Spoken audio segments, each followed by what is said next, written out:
Hi everyone.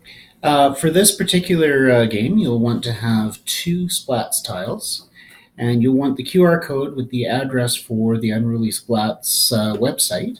I'm building this on a Chromebook.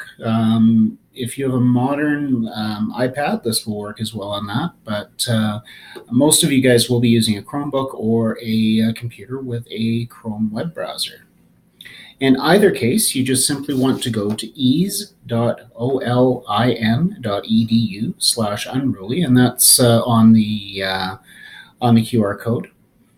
Um, and this is basically your programming environment. Now, I've actually created a little bit of a program, and I'm going to bring that in from my drive. So I'm going to go import, and I want to import a file from my computer.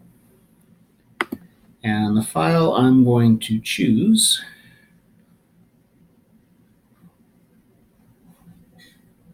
is from my Google Drive. And I am going to go to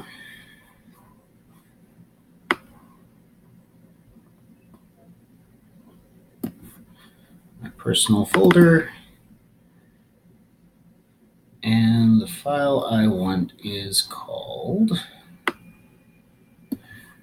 Unruly Splats DPA1MKD. And I'm just going to go ahead and double click on that. Go ahead and I'll make sure that this is available to you if you want to use it as well. All right, so it's loading it in. And now you can see that I have my, my Splat screen here where I've got my block code set up. Right now, there's nothing set up for tiles. We're going to fix that in a couple of seconds here. But you can see that I have two loops of code. One loop that happens when splat number 2 is pressed, and one loop of code that happens when splat number 1 is pressed. And you can tell where these are coming from by the color that they are. So if you want to actually drag this from scratch, you can go ahead and do that. And so sensing, you can see that there's my when splat 1 is pressed. You can see that my if loop is kind of that dark bluish color, which is the logic.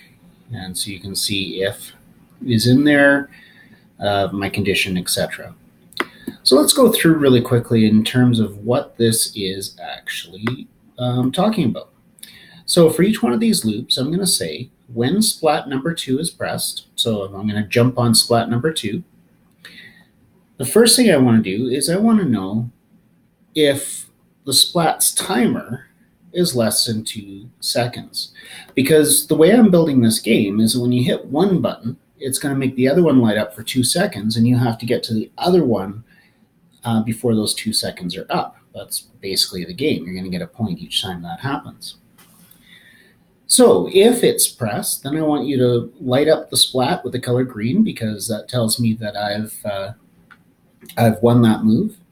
And I want to change the splat 2's score by 1 so that I can tell that I actually got that one.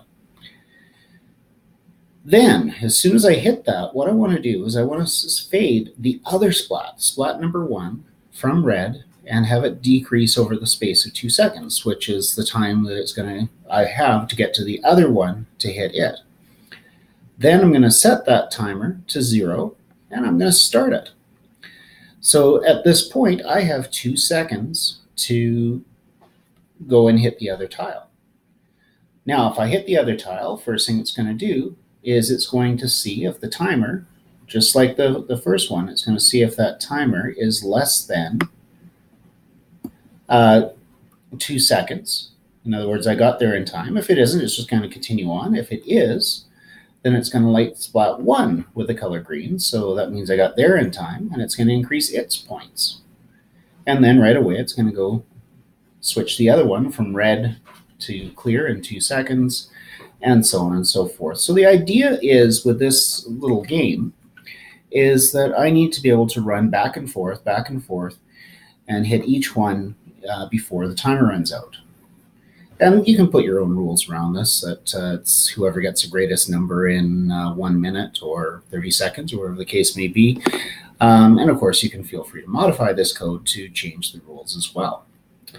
All right, so what I'm going to do is I'm going to hit the refresh button here, and I am going to, you'll see that as soon as I hit it, it brings 2 splats up on my screen. Now this is kind of handy because what this does is lets me use the splats before I actually put them into the tiles themselves. So I just want to check my code out without jumping up and down, racing back and forth to finish this. And so what I'm going to do is, let's see if this works. I'm going to tap the first one.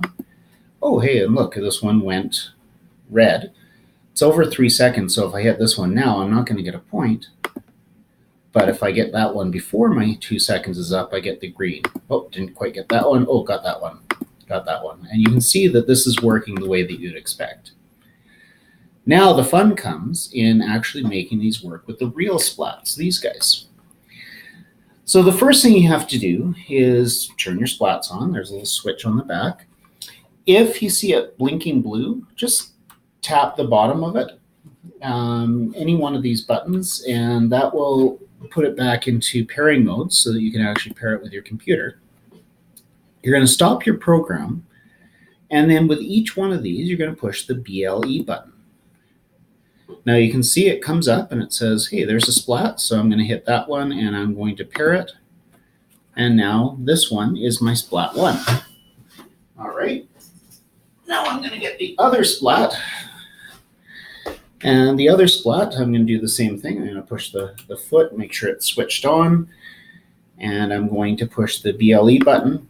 And it sees the second splat there, so I'm going to hit pair on that guy. And now we're ready to go. All I need to do is hit the play button. And as soon as and it's hard to see, if I jump on this one, it goes green and the other one starts fading out.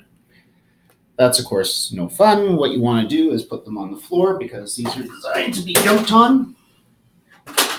And I will see if we can get the camera to point down at the floor enough that you can see what's happening here.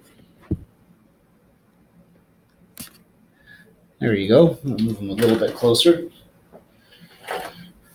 There we go. And you can see that if I tap on this one, the timer goes on this one. Now I tap on this one, so on and so forth, getting a point each time.